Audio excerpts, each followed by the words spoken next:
Good evening, and welcome to Larry Berman's presidency class.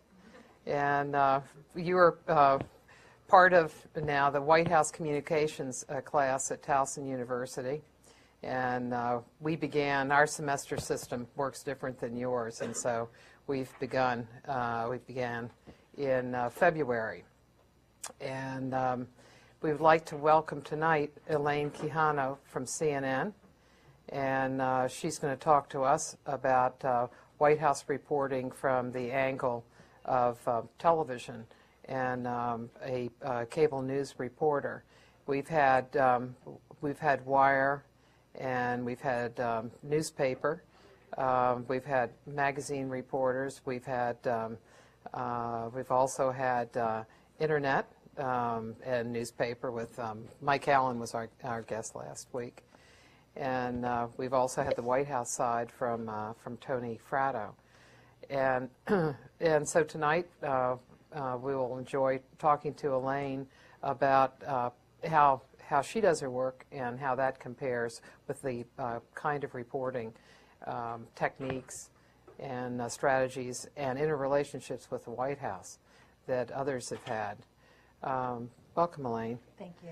And I wonder if you can start by telling us how you landed at CNN. What was your path there, starting out with your education? Well, I started off actually going into my freshman year at the University of Illinois, Champaign-Urbana, thinking I would come out with an engineering degree. That was sort of the path that had been laid out to me. My sister went to MIT, and so it was sort of the tradition in our family that sciences were the way to go. Well, I quickly found out that that would probably not work out for me, and on a whim took a intro to broadcast journalism class. So it was a professor that I had at the University of Illinois, her name was Robin Kaler, who really sort of encouraged me to, if I really enjoyed her class by the end of the semester, to pursue internships, and sort of the rest, as they say, is history. So I did that, and I was hooked, and eventually followed the path that a lot of television people do, which is you start off in a small market. My first job was in,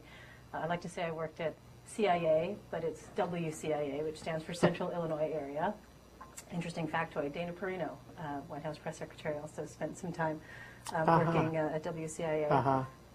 But after a few years there, went on to an ABC affiliate in Tampa, Florida.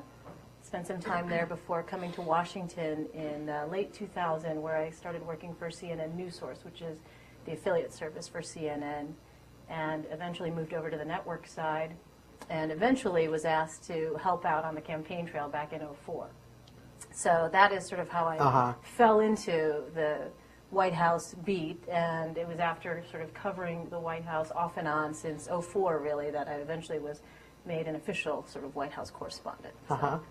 In the various places that you've worked, have you found that that reporting is different? The kinds of things you do are different, developing a story, or are they similar? Well, they're very similar, I think. You know, ultimately, whether you're covering local politics or politics at this level, ultimately, people are people, and they have their motivations, and you know, the desire for power is somewhat universal. So there are a lot of similarities. I'll apologize for my voice, as Martha knows, and kind of battling a cold here, so pardon the throat. And laryngitis. And I had laryngitis a few days ago. My colleagues can attest to that. But I found that there is a similar thread, really, that kind of runs through a lot of the stories. I like to try to bring a different perspective, since I didn't grow up professionally, quote unquote, inside the Beltway. A lot of my colleagues have done that. It's very easy for me to sometimes you get caught up in a lot of the minutia, but for a television audience, obviously, you've got sometimes 90 seconds tops and one pass to do it, to get the salient points out to your audience in a way that will capture their attention and imagination, and depending whether or not it's a straight live shot or if it's a taped piece, it's still a very limited amount of time. Unlike print, where you can go back and someone can reread something, and if you lose the viewer, they're on to something else. So a lot of times I'm applying sort of the same principles that I learned early on in my career to what I'm doing now. But obviously, it's a much more complex situation here in Washington, where I would say one of the biggest challenges is sort of sorting through the nuance. You know, for television, sometimes that can be a big challenge, is sort of cutting right to the essence. And as we are a 24/7 cable operation, it's a very fast environment that we work in. So we've got to make sure that, you know, of course, we've got it right. But then if we're trying to present, in addition to sort of the play-by-play, some of the color commentary, as I like to think of it, some of the analysis, that we're also doing that in a compelling way with the limited sort of time that we have to work with. Do you find the barriers at this level to getting the news you want higher or lower than when you're working at the state and local level? Yeah, I mean, it's definitely the thing about the White House, obviously, is, you know, there's only a certain number of doors you can knock on, and it's such a highly competitive business that we are in. Oftentimes, many people are knocking on those same exact doors to get the information, and even sometimes within the network you will find beats overlap, and so you can be constrained, but it is, particularly with this White House, I mean, it's a tough nut to crack. You know, people describe it as sort of pulling teeth sometimes to try and get people to go on record, for instance. You know, that has been sort of a point of contention, is a lot of times, why can't officials give these seemingly benign statements on the record, that there's sort of this aversion to doing so, that we're sort of constantly fighting that. And, you know, it can be a challenge, but, you know, that is where you start to go other avenues. Obviously, a lot of people on the Hill do like to talk, and that's where sometimes that can come in handy. So. Do you find that there's been a difference in the time? You've covered the whole administration. Do you find that there's a difference in the willingness of people now to go on the record, that there's more information available, and it's available on the record basis than in earlier times? Yeah, I mean, I think obviously there's a great deal of caution now because of the fact that we are in such a, I mean, even since the time that this president took office, things have evolved, as you know, on the communications side with the blogs, and the way things can become sort of giant echo chambers. A lot of times it causes people to hold back, I think. I mean, I feel this sense of increased caution, and it really, that's where establishing your relationships with sources comes in very handy, because, you know, hopefully the idea being you can let folks know that while you may be asking tough questions, aggressive questions, that ultimately your reporting and your questions will be fair ones.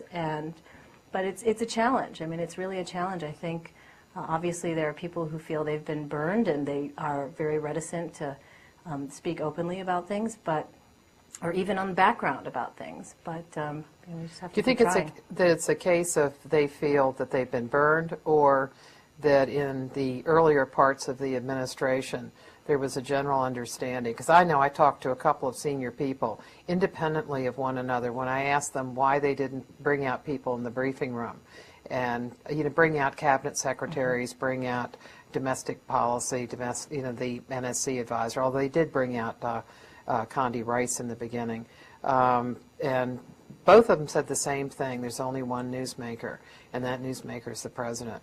And other people shouldn't get ink and or airtime, and that seems to have abated somewhat. And I'm not sure if it's because Dana Perino the president has a lot of confidence in her and is willing to take her suggestion. Yeah, we've definitely seen more officials, I think, since she's obviously taken the position as press secretary. You know, we've had background briefings and on-camera briefings with officials, as you point out, but just in sort of private conversations with people, I think obviously the folks have long memories, and whether things might have been taken out of context, and sometimes you run into situations where it may not be your own reporting, but something that someone at your network has said, or even another network that causes people to sort of clam up. That's sort of what I was talking about. But you're right, there have been, I think, since Dana has come on board, I mean, just last week, and in fact, we were talking about the Colombia Free Trade Agreement as being an example. Well, there they had essentially a photo op with Secretary Rice and Secretary Paulson. I mean, it was sort of unheard of, this picture of this image of half a dozen or so cabinet secretaries in the briefing room trying to make the case, you know, that Congress needs to move on this Colombia Free Trade Agreement. So that was an example where people were brought to the front and, you know, front center and making the administration's arguments. And they had an interesting event a few weeks earlier where they also brought in people, but they didn't bring in cabinet secretaries. They brought in 3 people who were experts in the Colombia Free Trade Agreement.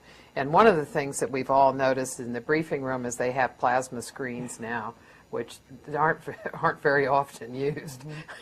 And so that's a very high-tech operation. But one of these guys who was talking about the Colombia Free Trade Agreement, in order to bring across to reporters what was involved in the agreement, he brought a grocery bag and he brought out an apple and a Pepsi can and other items to show what was involved in the agreement, because those items from the United States faced high tariffs and when they went into Colombia, and so it was the benefit of all of the companies in the U.S. and the growers to have this agreement. But it seemed funny that here, with all of the communications gear that they've put into the White House, that you'll be down to a grocery bag. That's actually what people who would understand. I think one of the only times I've seen them do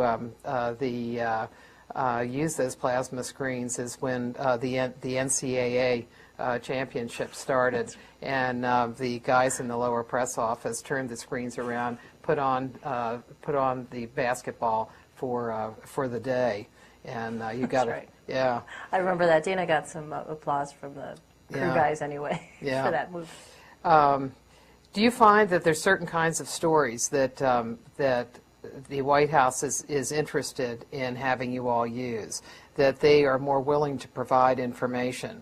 Like, for example, if the president's going on a trip, that they give you background information before you go on the trip? Oh, yeah, absolutely. I mean, even just coming up this week, we have an example where there's a Wounded Warriors event that the president is going to be having this Thursday, I believe, on the South Lawn, and already we are getting from senior administration officials notice that if we would like to have some behind-the-scenes interviews or video, B-roll, that they can accommodate us, which is a highly unusual move from our perspective, to be allowed that behind-the-scenes access and our cameras, you know, sort of in that position, because typically when we've asked for that before, they have not been able to accommodate us or willing to accommodate us. So it's, you know, it's definitely, obviously, when it's in their interest to try and provide us more material, they will do so. But you know, it's just a matter of trying to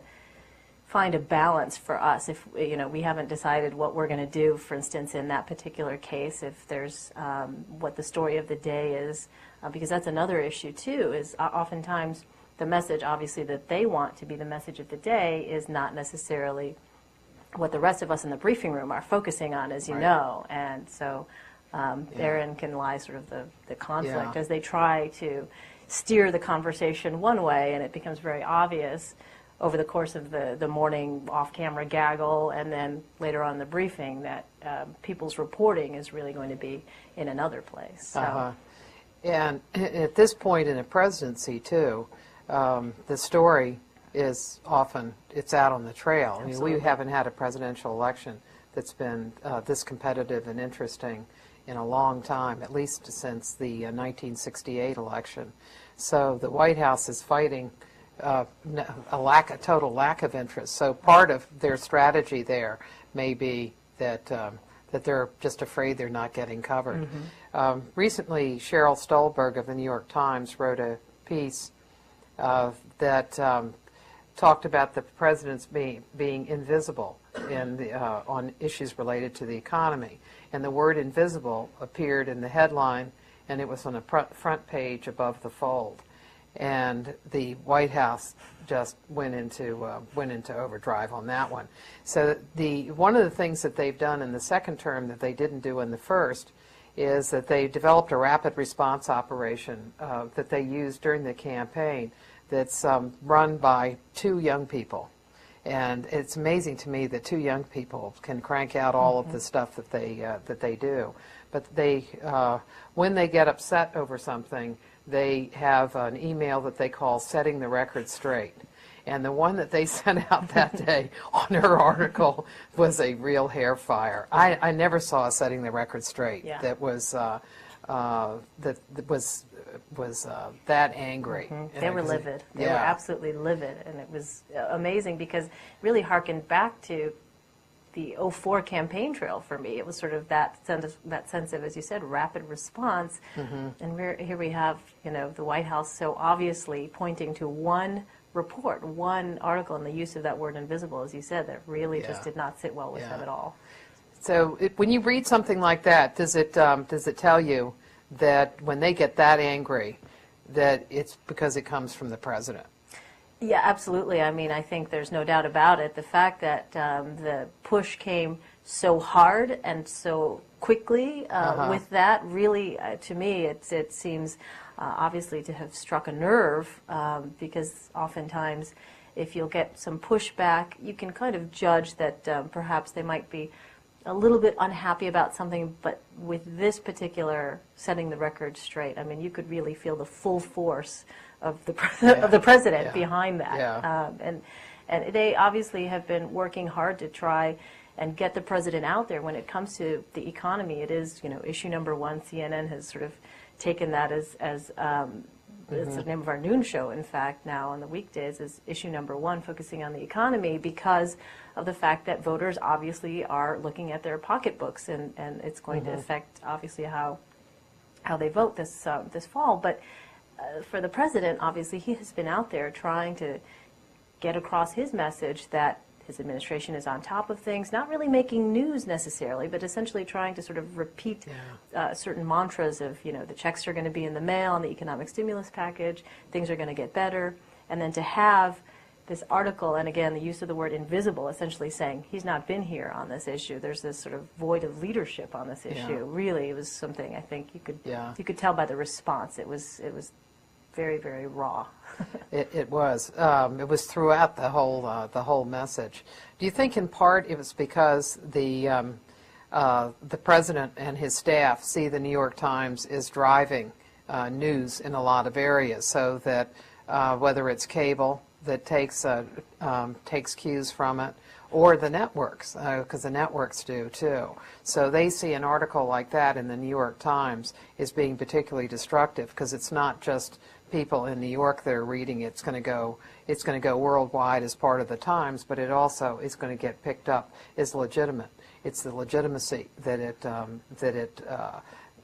provides to that particular idea. Yeah, I think that's an excellent point, because the fact that it is sort of agenda setting, the idea that this would appear in this publication, I think, is something that they really wanted to counter very quickly. They knew, as you point out, the impact that the New York Times, as you say, above the fold headline like that can have. And so the idea that they needed to get out there very quickly and, as I said, very forcefully, was something that I think there was no question they were going to do something. And when it eventually came out, it wasn't a surprise that they came out with the Setting the Record Straight. It was sort of a surprise of how forceful it was. And how bitter, Did they have another strategy, like trying to provide information to you all on kind of why that wasn't so, why the president is not invisible? Did you find the White House that staff people talk to you? Yeah, I mean, they what they will oftentimes do is they will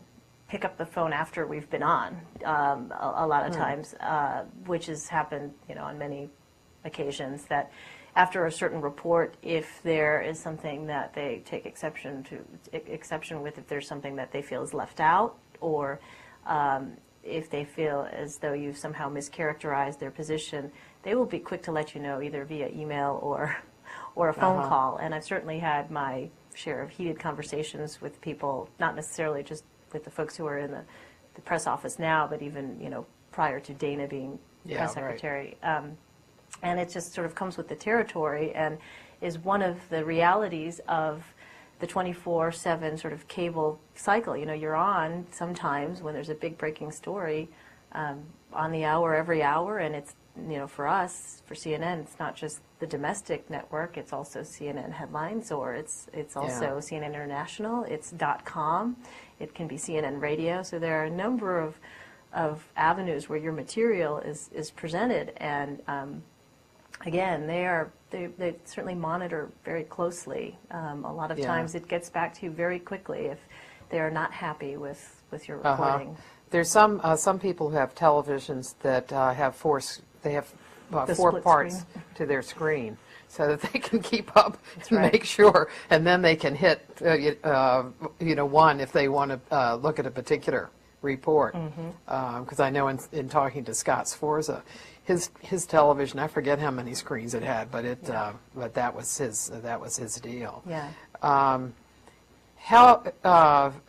How wide is the circle of people that will call?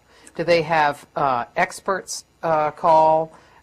Is it mostly communications people? Mostly communications people, I would say, and oftentimes, you know, what will happen is they will offer to put you in touch with an expert to sort of set you straight and to let you know, this is the wider view here and this is why we are upset. And, you know, really it sort of depends on the situation, but in my experience, it's usually the communications folks who will have the initial conversation with you first, and then at the end of that, if you have, sort of additional deeper questions, and oftentimes there's not really a resolution necessarily, there's sort of just an agreement to disagree, sort of, but you will still be presented with the offer of talking to somebody which is helpful actually, to have that background conversation with someone. But isn't that something that should take place? They should allow people to talk, because one of the difficulties is they're not allowing people to talk beforehand. Right. And in talking to the earlier communications people anyway, like Dan Bartlett, they seem to be worried about mistakes people would make if they came out to the briefing room, that somehow they would make a mistake like, say, Mankiw did when he was head of the Council of Economic Advisors, and in February of 2004, which was the beginning of the election, he had the annual economic report of the president and reported about outsourcing, and he said outsourcing was really good for the economy. Well, that was not a message that he wanted coming out of the White House. And so for Dan, that was an example of what happens when you put an expert in touch with reporters. Right, sure. They want to minimize risk at all costs, right? They want to try and do whatever is the low-risk briefing, if it's a backgrounder with one reporter versus having somebody out in the middle of the briefing room, even if it's off camera, that obviously opens them up to much more to be misinterpreted, or for there to be people misspeaking. But I have I have asked for backgrounders with folks, and they have been accommodating when they find that it's in their interest to make sure we sort of, on the TV side especially, get that crystallized, whatever the subject is. What about the president himself? Have you been in any sessions that have been off the record? I have, yes. And compare what you see of the president in an off-the-record session, and how many of them have you been in, and what is he like in that setting? I've been probably to 3 of them since I started covering the White House back in 2004, and he's obviously a lot more relaxed without the cameras there, that's for sure. People, generally speaking, walk out of there not just off the records with reporters, but even other off the records that he has with sort of columnists that, they always say, well, he seems much more well-spoken in those off-the-record situations than he ever does on camera. And he's very camera conscious, obviously, and so in these off-the-record sessions, what you see is a different demeanor. He is very passionate about topics and a lot more, I think, in the weeds than people might expect. People, I think, have a sense that in his speeches, there are certain talking points, obviously, and certain themes that he hits. But in these off-the-records, he is much more detailed, I think, than people might anticipate him being. And it really demonstrates this grasp of, while he has sort of the big picture vision of what he thinks, the United States' role is, especially on foreign policy issues. This is where we see a lot of this detail come to the forefront. He will talk about these intricate relationships with world leaders and very deftly explains nuance involved, which you don't really ever hear him talk about, I was going to say on the trail, but out when he delivers speeches. And so that is something that I've noticed is different. It's hard to explain to people because unless they've seen it, it's not necessarily the image that has been formed. And part of it, obviously, was during the '04 campaign. That was not the image that they wanted. They didn't want sort of the nuance out there. They wanted sort of the straightforward, regular, plain-spoken Texas guy, and that was the image that was crafted for him. But I think what that's done then is sort of reinforced in people's minds that perhaps he doesn't necessarily get in the weeds on some of these issues, and he really, in those off the records, you get the sense he definitely does. So. Yeah, a lot of it really comes from decisions they made of how to portray him. Right. In an early decision, they portrayed him as a man who didn't read newspapers. Right. And he talked in an interview with Britt Hume, he talked about how he didn't read newspapers, that's what you have staff for. And in reality, he does read newspapers. I know if you, April did a interview with Laura Bush around the same time and asked her about what newspapers they read and exactly how they read them. And it was clear he read newspapers. And I could see he's read the New York Times recently. So, but they made that choice, and then it's difficult to go back on it. Right. Let's see. Let's take some questions. Okay. And Towson, you all have a question? Yeah. Do you think that being a 24-hour cable network is an advantage in getting information from the White House, or does it put you at a disadvantage? I actually think it's an advantage because in this day and age, we've already had sort of the infrastructure in place to have our own rapid communications team together, whereas I think, for other organizations, they may still sort of, I'm not trying to sound like I'm tooting our horn, but the infrastructure is there because we are CNN International, and we have the London bureau that is operating before we ever wake up. There is already a staff in place to sort of help us navigate, and it's a compelling argument to make then to the White House communications folks why we need to have some sort of response quickly because of the fact that there is this global, not just a national reach, but a global reach as well. So I think it's an advantage. I think it helps us make our argument to the White House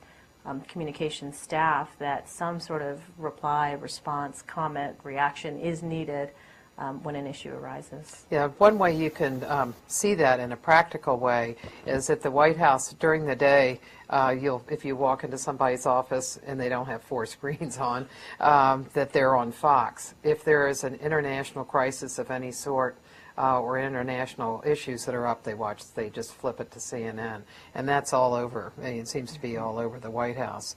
What do you do at night? Say something happens at night. How do you get information?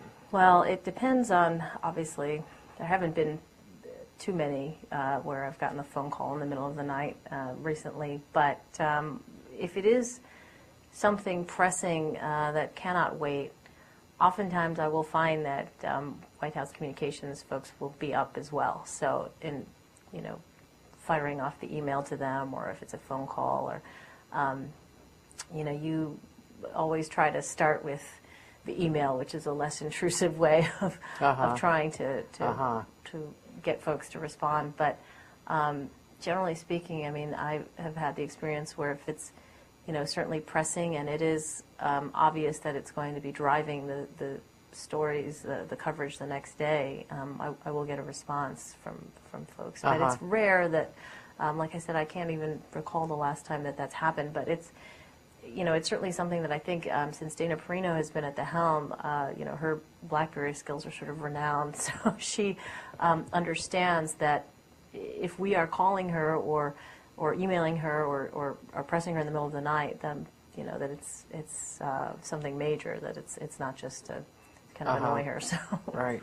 There's during the I think it was during the Reagan, it could have been the first Bush administration. There was a rumor that Alan Greenspan had a heart attack, and so the press secretary had to get involved at 3 o'clock in the morning because the stock markets and the exchanges in Asia were being affected by it. So he then had to get Greenspan's communications people up so that they could step on it and say no, that it wasn't the case.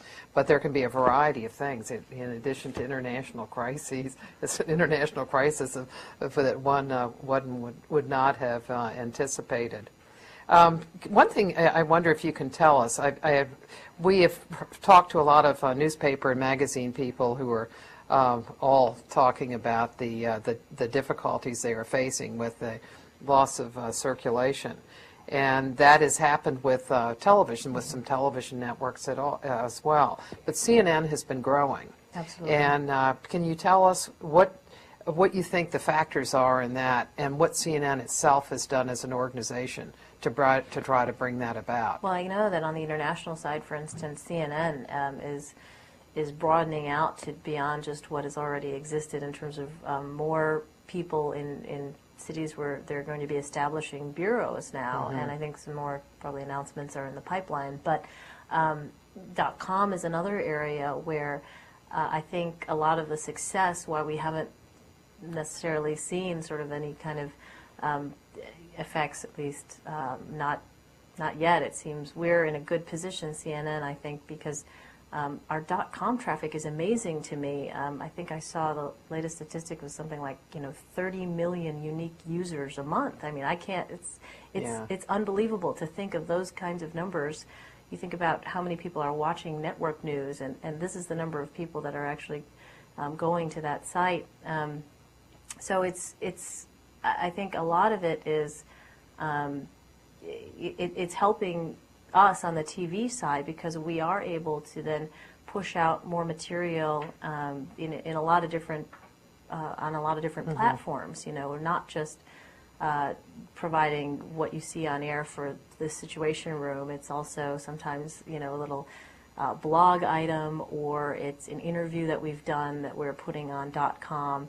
That might be an opportunity for people who may want to learn a little bit more about something, and be able to do to be able to click on an interview. We had that recently when I traveled with the president to the NATO summit, and the tail end of that visit was a meeting with President Putin. And of course, there's been a great deal of reporting about the relationship over the years between these two men, and even people who aren't necessarily following, all the ins and outs of foreign policy with the U.S.-Russia relations are mindful of the fact that things have not gone as President Bush had hoped with President Putin. So we interviewed Peter Baker, who is the author of Kremlin Rising, as you know, and also Washington Post reporter, about sort of his view of the deterioration of that relationship through the years. And that was an example where we were able to, because it was probably a 10-minute interview, we were able to put that on .com, and it drew a lot of traffic. And so those are the kinds of sort of interactive things that we're able to do at CNN that I think has helped us, because we are not just we're able to kind of take advantage of all of the new media that's out there. It all exists in CNN. We're all sort of learning as we go, but that was a recent example of how we take a story that I did my own television version report on, and then viewers are able to then also look at .com at the Wire story that we wrote, and then click on that interview. So sort of bringing a lot of pieces together, but that's something that we're looking to do more and more of at CNN, I think. In planning out your coverage for a day, how do you do that? It's interesting because, as you noted, obviously a lot of the attention is on the campaign trail these days, and so a constant challenge is trying to determine what we can offer that's either, we don't look to necessarily complement, but almost to contrast in a way from the campaign trail when people have sort of gotten their fill from our folks that are actually covering the candidates, because obviously the president has really tried to be careful about getting too involved in what's happening on the trail. We're able to sometimes go the opposite direction and talk about something completely different and something completely unrelated. It's getting harder and harder to do now, as, for instance, the Columbia Free Trade Agreement we're talking about. Yeah. The issue of free trade is a hot one on the campaign trail, but that's sort of the way we've tried to approach it from the White House beat. My executive producer oftentimes will talk at the beginning of the day about what the network is sort of focusing on, what it is that we might be seeing the president, what opportunities there are to have any news made at the White House. Right. A lot of times you just kind of have to go with the flow of the day and see what develops. But it's not really, at this point, it's not really that we're trying to necessarily compete with some of the rhetoric and some of the reporting out on the campaign trail. We're mostly trying to kind of focus on the story of this man as he goes through the final 9 months now. What is it that he is still trying to do? What is it that he really can do? The questions of influence continue to be big ones, of course. How much influence does he really have? And then sort of setting the table for the next president, for the next administration. What is it that he is trying to do in these final months as we lead up to the election to try and as best he can, for instance, the Bush-Putin relationship, I go back to that. A lot of our story was about the looking beyond the president. And so it's a constant challenge, I think, at the, especially as we get closer and closer here. And as you're right, the election season, it's fascinating to watch, but we're also very mindful of the fact that he is a president that is, commander-in-chief at a time when there are 140,000 troops in Iraq, and there are still war in Afghanistan, and there are still issues that, of course, make this beat a lot of fun to cover, and it's just a matter of sometimes trying to, present what we can to folks, in a way that will be compelling. But it is challenging. There's a lot of times where we don't get on these days, but that's to be. It's part of the territory to be expected. One of the tactics that the president seems to have developed this year to get some interest and also to be able to be active, but not be doing anything that requires the Congress to come in and make a judgment of one sort, whether it's legislation or treaties or anything. He's been going abroad. And so it's as if every month he has been on the road. He's going somewhere around the world, as if he's taking, wouldn't say it's a victory lap, but it's a last lap, and saying goodbye to leaders that he has known through what will be his 8 years. And then also highlighting, in a way, it's as if he's trying to shape what his legacy is. And so his trip to Africa was, were you on the Africa I trip? wasn't. Ed was on that trip. Yeah, but- the trip to Africa seemed to be an example of that. Absolutely. Although it didn't get as much coverage, I think, as probably they would have liked. But Africa has been a central interest of his. Is that something that I don't know how much you can say about off-the-record sessions, but is that something that you see? I know certainly the administration has, been perhaps the best way to say this, that officials have been aware that there has not been as much attention on the good that has been done under President Bush in Africa, particularly, that even people who were critics of this administration, when it comes to Africa, have stood up and cheered over his initiatives Right. there to fight AIDS, HIV/AIDS, to fight malaria.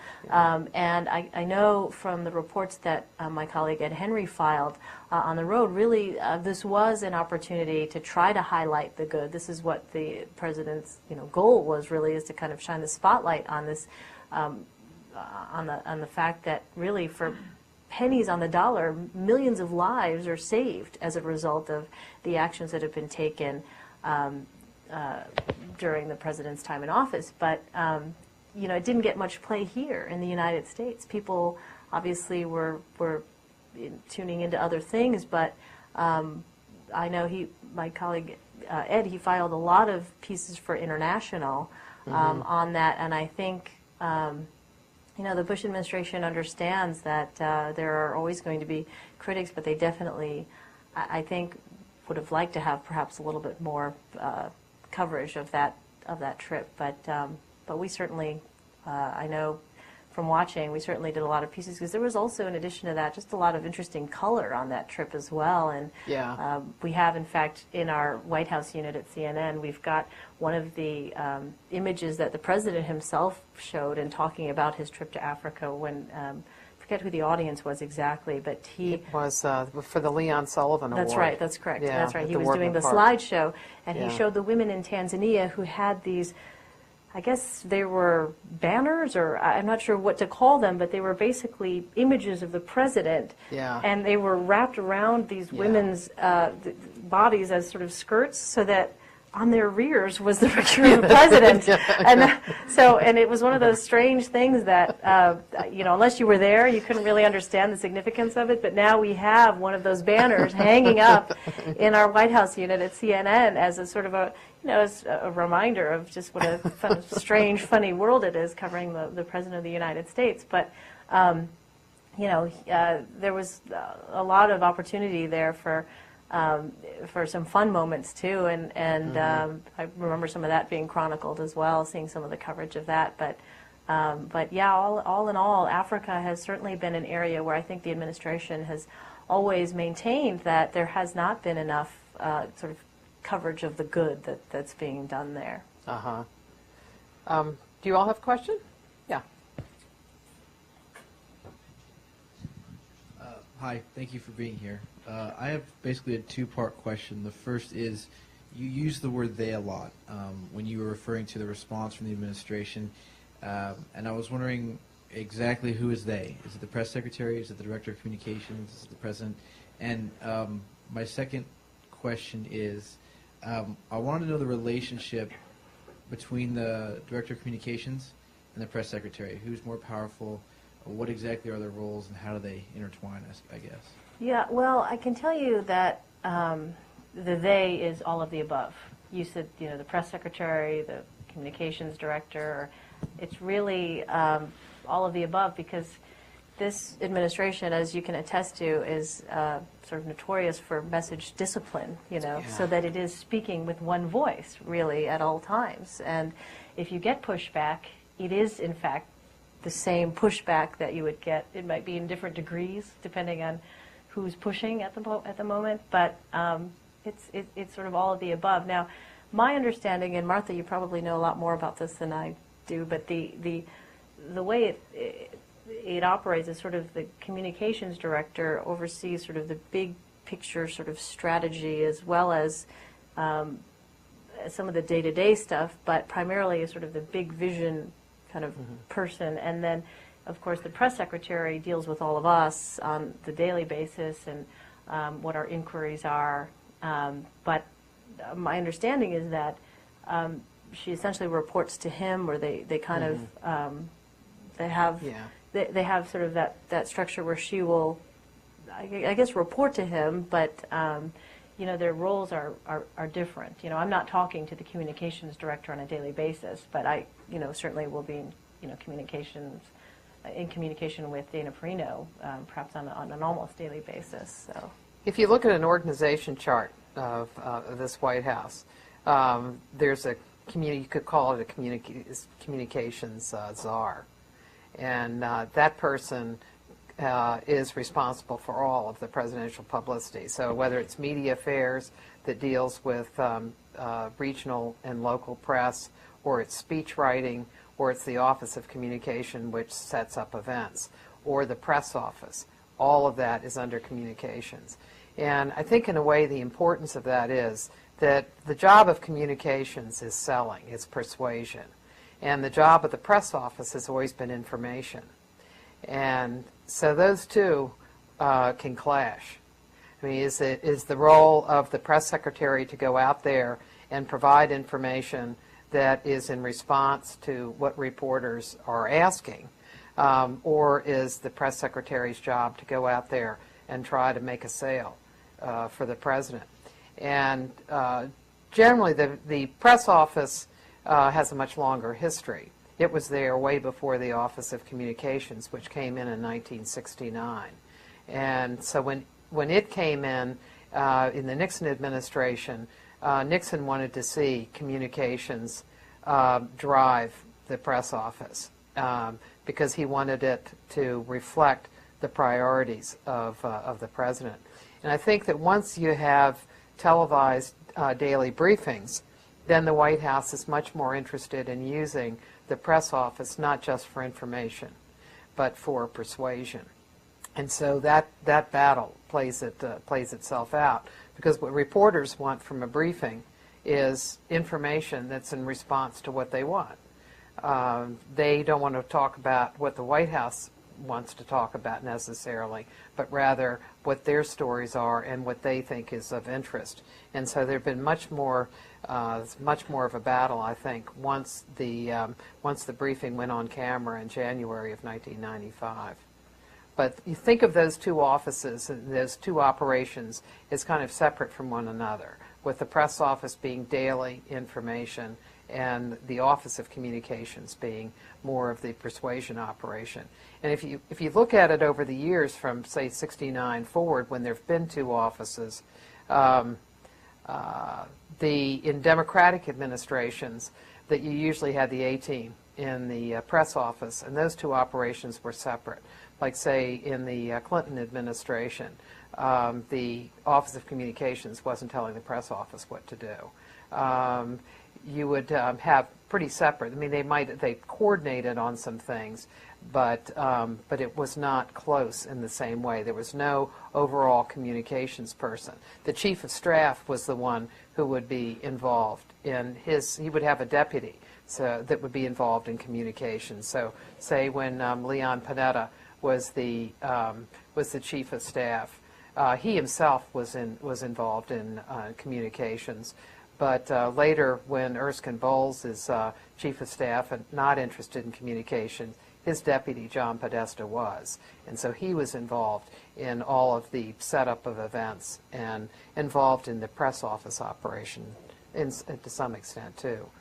Just reminded me of a situation that actually happened recently when the president was giving a series of speeches on Iraq. What I would do is to sort of get an idea of substance for the next speech coming up. That is perhaps a question that I would direct to the press secretary and her deputies. What is the language that's going to be new? Is there going to be something different that we haven't heard before? And then for sort of the broader big picture view from my perspective of how does this fit in with what he is trying to sell on Iraq? What is he trying to what is he trying to say? Then that would be a question that I would pose to the communications director, is what is the strategy here, the larger sort of strategy, sort of the nitty-gritty details would be a Dana Perino question, for instance. What that it was going to be. This will be a series of speeches. This will be on Reconstruction. This one will be on the military. This one will be on political progress. All of that stuff kind of would be more of the substance, and then the larger view again about the selling.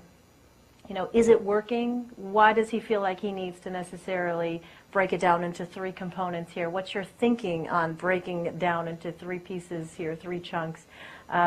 Why do you think this is going to work this time versus, what he's done in the past? I mean, those are the sort of strategic communications director questions that I would try and get answered. So I don't know if that explains just sort of divvying up again, and it's not like I'm necessarily talking to the White House communications director every day, but those conversations that we do have are, the opportunities to take a step back and step out of the 24/7, live shot wheel. I always say you feel like sometimes the hamster on the live shot wheel, but then you're able to sort of sit down and think big thoughts and ask bigger questions of a communications director than perhaps the day-to-day questions that you might pose to the press secretary. How many live shots do you do a day? Oh, it can depend. I mean, it's not unusual to have, if there's a breaking news story or something that has especially international ramifications, to do 3-4 live shots an hour, because in addition to CNN domestic, there is CNN international, there is headlines, there's also .com, the web. So you could be doing 4 live shots plus filing for radio, and that wheel continues every hour if it is a very compelling story that people are interested in. Now, we haven't had one like that. I'm trying to think of the last time where it actually was sort of wall to wall. Some of the Pope coverage was actually, of course, we had a lot of demand when the Pope was arriving on the South Lawn. Some of that was probably, top of the hour, bottom of the hour, 2 live shots at the top of the hour, 2 live shots at the bottom of the hour, and that was probably sustained for the time we start our live wheel. 7 a.m. is our first sort of live availability from the White House till my shift would end around 3-ish. And then Ed would take over, whoever the evening person is will take over. That's sort of the way we divvy up our shifts. So probably for the first 4 or 5 hours, we were pretty much in demand, at least 2 or 3 times an hour, I would say, if I'm remembering correctly. My voice I think that might have been a contributing factor to the laryngitis. I'm not sure. When you go out and do a live shot, can you do 2 of them at the one back to back? Is that the way you do it? Yeah. Usually we try and schedule them that way, just because it's it makes it easier than having to run back and forth from the lawn. But a lot of times there are gaggles, as you know, and the briefing to contend with, and other events that make it difficult to try and sort of navigate. But that's where our producers come in to help us, to play traffic cop essentially, and let people know when we might be available and when we're not. But it can get a little crazy sometimes. What is your week? Is your week a 7? Does it run from some weeks Wednesday to Monday? Yeah, it varies. For instance, this week I am sort of on this hybrid schedule, but I'll essentially be on call on Saturday and then in the bureau on Sunday, and then off next week on Monday, and then Tuesday through Friday I'll be working, and then Ed has a weekend where he'll be on call and working. It's it really is very difficult to plan anything, because obviously your schedule depends on the president. So if there's an event or travel or something that requires staffing, your plans are pretty much gone. So I've learned not to plan too far in advance. You kind of have to have a very flexible schedule to be on the beat, and it's slowed down quite a bit as far as we're not traveling like I remember in 2004, obviously, when he was on the campaign trail, and he was sometimes in 3 cities in one day, and you never knew exactly where you were. I mean, that's essentially what my colleagues on the campaign trail are dealing with. So by comparison, we've got it relatively easy. His travel schedule, he's doing all these closed fundraisers, which is interesting, but he's not traveling nearly as much, of course, as he was in '04. So it's actually quite nice. Yeah, except abroad. Except Yeah, abroad, right. right. Yeah. Towson, a question? Yep. Yellow shirt. Yeah, some of the print reporters we've talked.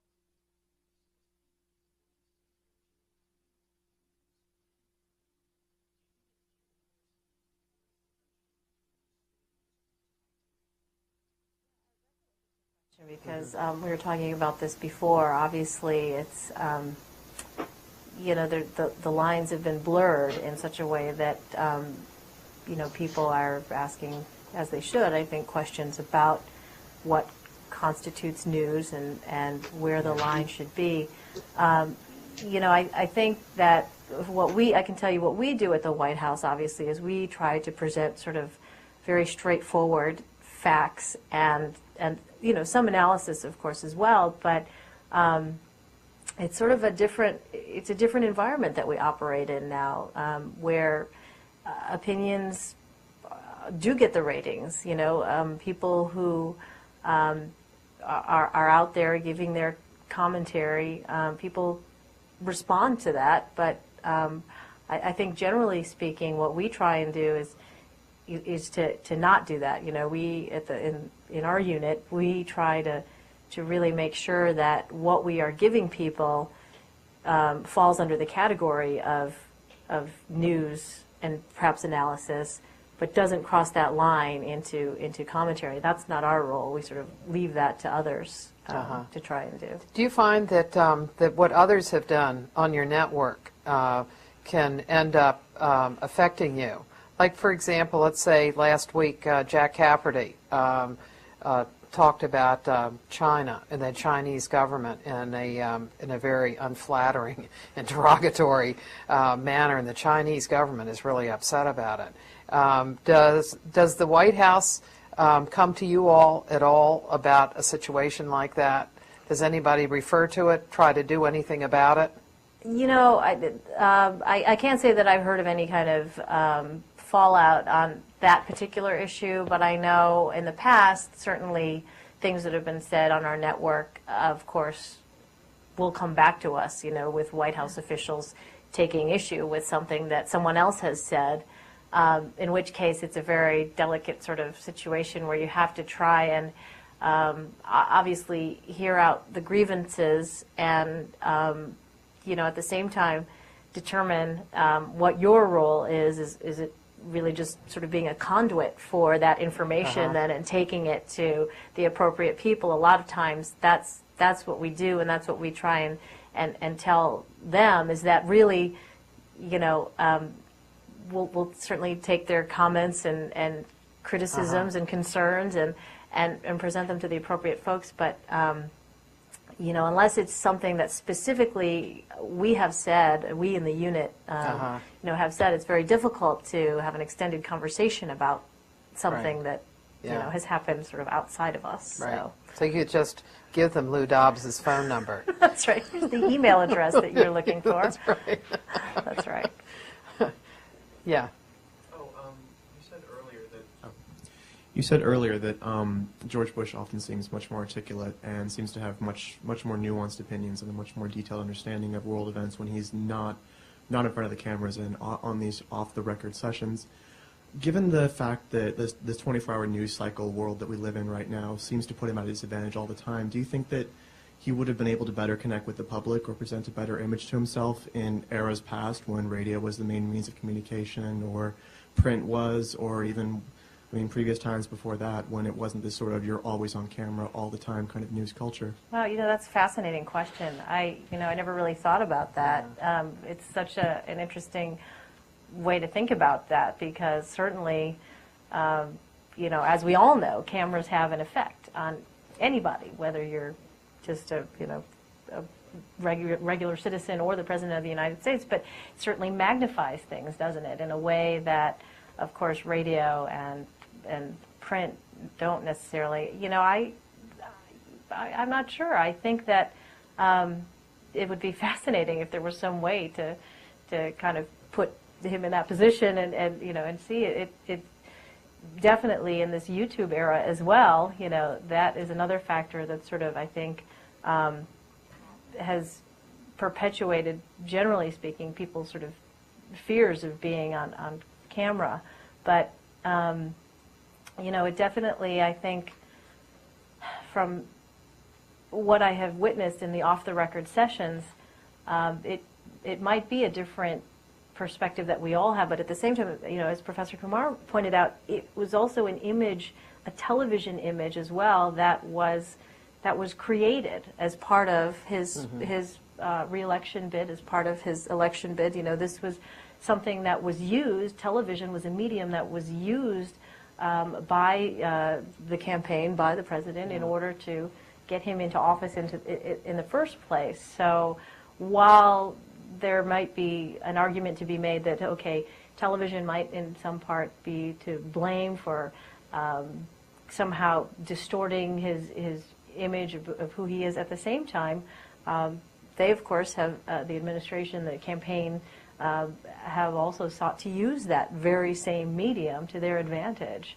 And if there is any kind of backlash as a result from the image that was created, well, you have to ask yourself, did they perhaps just go too far in that, and who's to blame? But the radio, it's interesting you bring up the radio perspective, because I hadn't really thought of it in that perspective. Perhaps it could be an entirely different perception that people might have, that he may not have had that same kind of aversion to radio interviews or radio coverage that obviously television has a lot of it's fraught with peril. Live television is, as we all know. So it's interesting to think about. A really good question. And presidents just react so differently to different media. When Reagan was president, David Kennerly said that, who was a photographer, he was a White House photographer for Ford, and he said that when you took a picture of Reagan, that Reagan had a sense of what a picture was.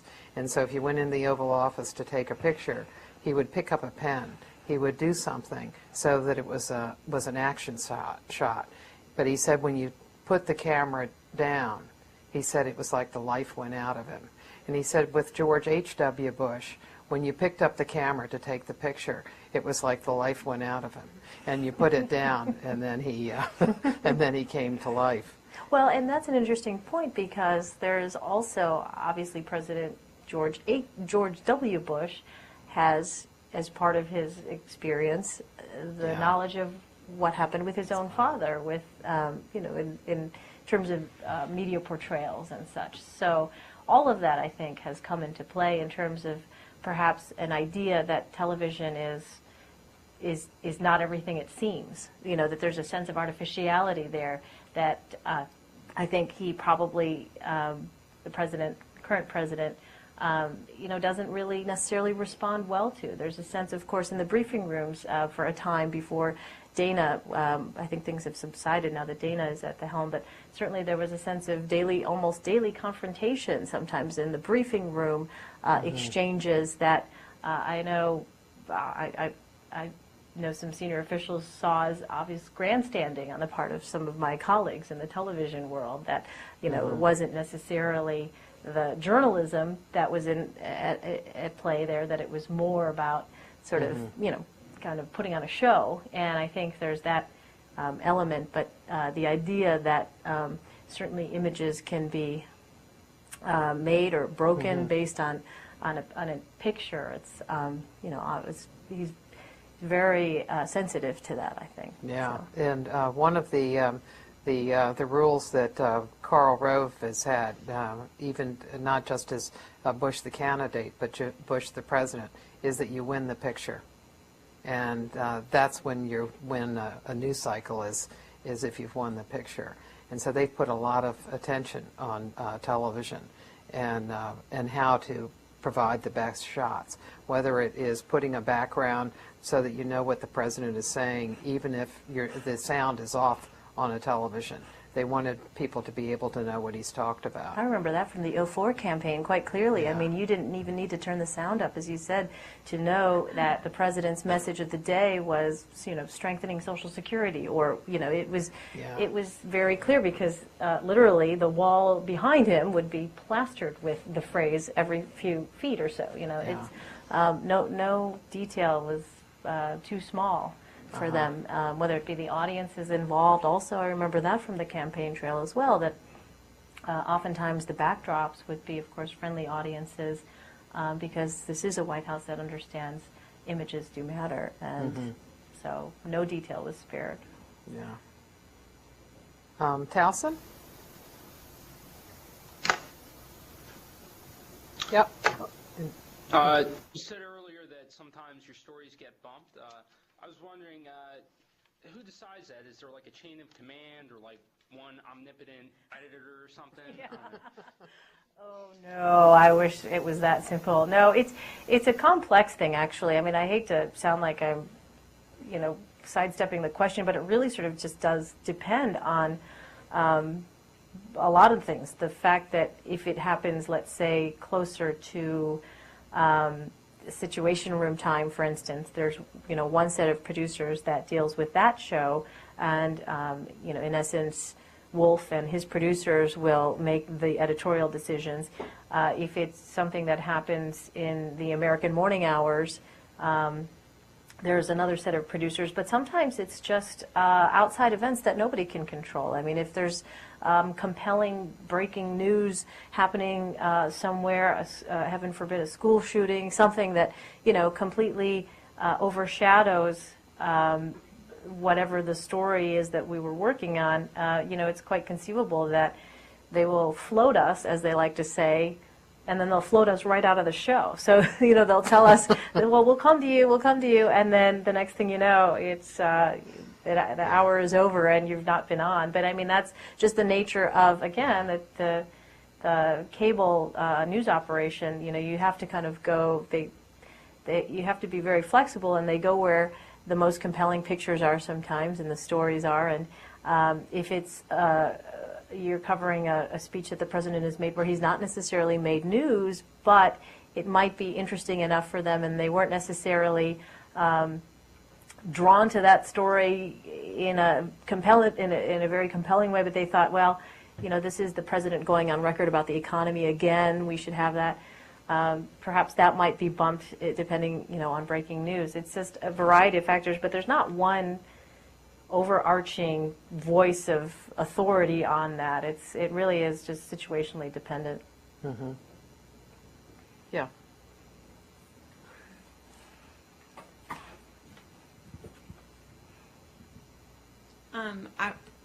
I was wondering how much you consult with outside sources or officials on just to question or analyze the prepackaged information and official statements that the White House puts out, because I think that could be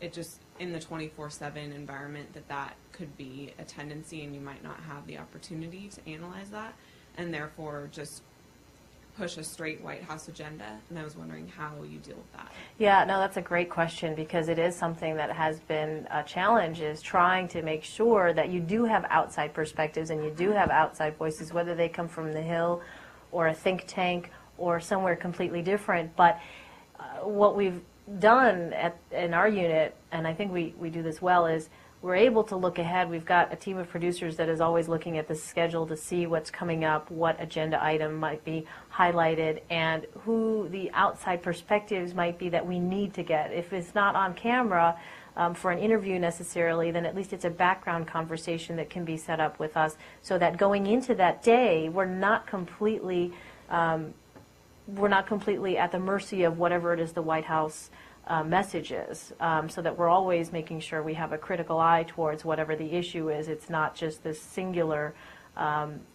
play-by-play of what the officials would like us to, to say. So it's an excellent question, though, because it can be very difficult at times if you're bombarded with a number of issues at once. I always say that all beats lead to the White House. Justice Department, Defense Department, State Department, all these issues can somehow, of course, be traced to our beat. So it can sometimes be a tricky proposition to try and look at what's coming up on the president's schedule, on his agenda, what issues might be ripening on the Hill that might prompt some sort of presidential communication, whether it be him coming out to talk about free trade or some sort of veto threat or something, that we can make sure we're ahead of the game. It's something we really strive to do on a weekly basis, and it's a challenge, but it's our responsibility too as well.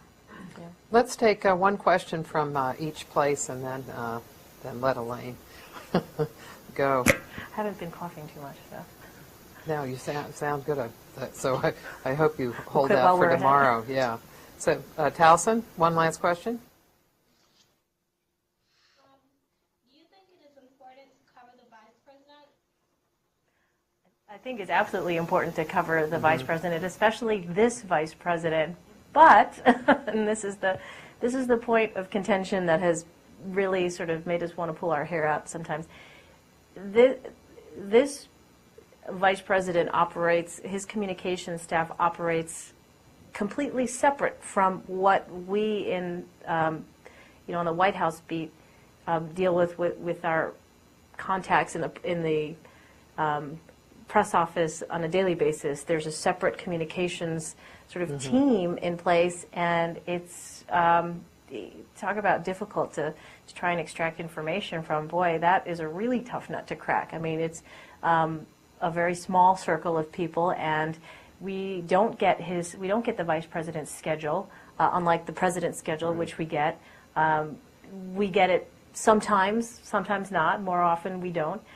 So we're not always sure where the vice president is. And of course, the perfect example of being in the dark was the Harry Whittington shooting his colleague, his friend in the face, and all of us were scrambling to try and put the pieces together on that. But even in that instance, it was very apparent to us that within the White House Communications Office, the press office, that we deal with every day, there was a sense of frustration about the way things were handled, and so we think there should be more coverage, but they're really, it's very difficult when there's no access.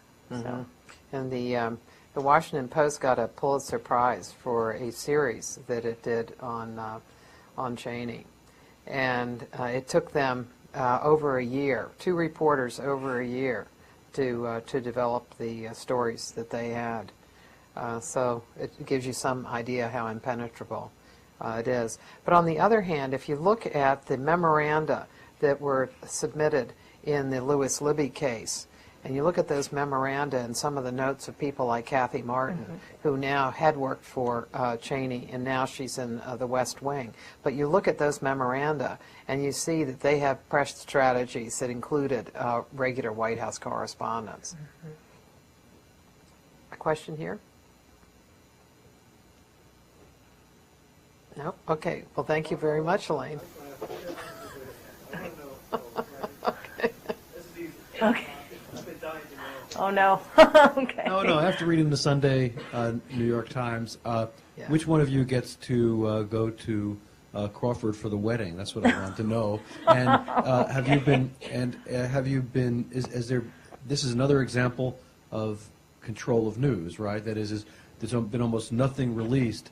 And I'm just curious, on something even like that, how you all feel about it. Well, I can tell you, I just learned I will be going, so I'm learning how difficult it's going to be to try and put something together, because as you know, just by virtue of having the wedding on the ranch, that can assure no pictures other than whatever they decide to release, if anything at all, which we're hoping for something. But it is frustrating to try and obviously a story like that is generating a lot of interest and will generate a lot of interest as it gets closer. But for our purposes, television, we're going to be at a little bit of a loss here. So we'll have to be creative, and I'm sure I can tell you already we're looking for ways to perhaps the president's known for his dancing abilities on the Africa trip, for instance. So we're maybe going to try and present some possibilities of what the dancing might look like, at least. But other than that, we're going to be trying to really work it to get some kind of imagery out there. I would imagine there might be a photo release or two, but that alone obviously isn't enough to necessarily satisfy the, I'm sure, voracious appetite people are going to have for that story. So we'll see. You'll check with me in a few weeks, and we'll see what we've got. Well, speaking of the Sunday New York Times, the Sunday New York Times had a long piece developed through a Freedom of Information Act suit that the reporter had with government agencies. You can't use it against the White House because they're not covered by FOIA. But getting information about contacts between analysts for cable news and the Pentagon. And I wondered what policies that CNN has had about using generals and other military people, and to what extent that they go to find out what kind of contacts they have, whether it's a relationship with something like Lockheed or Martin Marietta, and also with the Pentagon itself. Well, for the military analysts, I can tell you, and I haven't really spoken to anybody about this at CNN, but the policy for the military analysts has been to have the written disclosures of what income they might have, so as to kind of head off any conflicts, any potential conflicts. Now, in that piece as well, there was a discussion about one particular analyst and his subsequent ties. It was later learned, but not until several years after, I think it was '07, when someone took a closer look at the disclosure form and essentially asked more questions about it, and it was determined that the analyst should no longer, should part ways with CNN.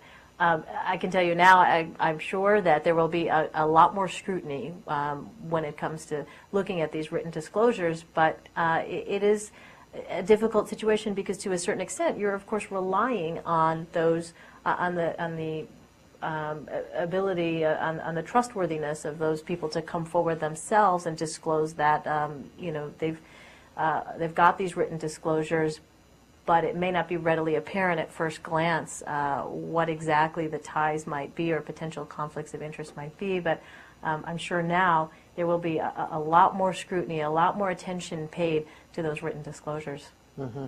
Yeah. Well, thank you very much, Elaine. Thank you. And good evening.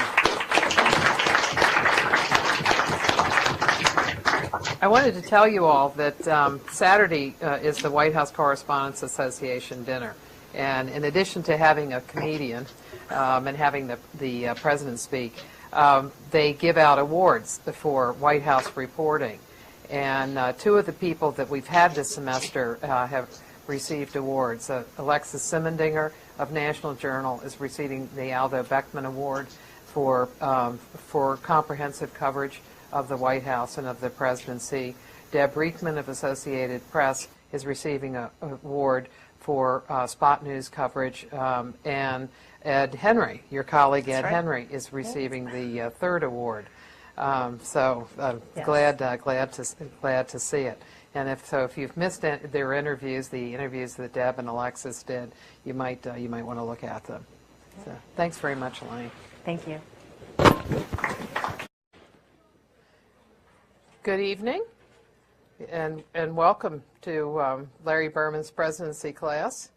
And you are part of now the White House Communications class at Towson University. And we began, our semester system works different than yours, and so we began in February. And we would like to welcome tonight Elaine Quijano from CNN. And she's going to talk to us about White House reporting from the angle of television and a cable news reporter. We've had Wire, and we've had newspaper. We've had magazine reporters. We've also had internet and newspaper with Mike Allen was our guest last week. And we've also had the White House side from Tony Fratto. And, and so tonight we will enjoy talking to Elaine about how she does her work and how that compares with the kind of reporting techniques and strategies and interrelationships with the White House that others have had. Welcome, Elaine. Thank you. And I wonder if you can start by telling us how you landed at CNN. What was your path there, starting out with your education? Well, I started off actually going into my freshman year at the University of Illinois, Champaign-Urbana, thinking I would come out with an engineering degree. That was sort of the path that had been laid out to me. My sister went to MIT, and so it was sort of the tradition in our family that sciences were the way to go. Well, I quickly found out that that would probably not work. Well, my colleagues can attest to that. But I found that there is a similar thread, really, that kind of runs through a lot of the stories. I like to try to bring a different perspective, since I didn't grow up professionally, quote unquote, inside the Beltway. A lot of my colleagues have done that. It's very easy for me to sometimes you get caught up in a lot of the minutia, but for a television audience, obviously, you've got sometimes 90 seconds tops and one pass to do it, to get the salient points out to your audience in a way that will capture their attention and imagination, and depending whether or not it's a straight live shot or if it's a taped piece, it's still a very limited amount of time. Unlike print, where you can go back and someone can reread something, and if you lose the viewer, they're on to something else. So a lot of times I'm applying sort of the same principles that I learned early on in my career to what I'm doing now, but obviously it's a much more complex situation here in Washington, where I would say one of the biggest challenges is sort of sorting through the nuance. You know, for television, sometimes that can be a big challenge, is sort of cutting right to the essence. And as we are a 24/7 cable operation, it's a very fast environment that we work in. So we've got to make sure that, of course, we've got it right. But then if we're trying to present, in addition to sort of the play-by-play, some of the color commentary, as I like to think of it, some of the analysis, that we're also doing that in a compelling way with the limited sort of time that we have to work with. Do you find the barriers at this level to getting the news you want higher or lower than when you're working at the state and local level? Yeah, I mean, it's definitely the thing about the White House, obviously, is there's only a certain number of doors you can knock on, and it's such a highly competitive business that we are in. Oftentimes, many people are knocking on those same exact doors to get the information, and even sometimes within the network, you will find beats overlap, and so you can be constrained. But it is, particularly with this White House, I mean, it's a tough nut to crack. People describe it as sort of pulling teeth sometimes to try and get people to go on record, for instance. That has been sort of a point of contention, is a lot of times why can't officials give these seemingly benign statements on the record, that there's sort of this aversion to doing so, that we're sort of constantly fighting that. And, it can be a challenge, but, that is where you start to go other avenues. Obviously, a lot of people on the Hill do like to talk, and that's where sometimes that can come in handy. So. Do you find that there's been a difference in the time? You've covered the whole administration.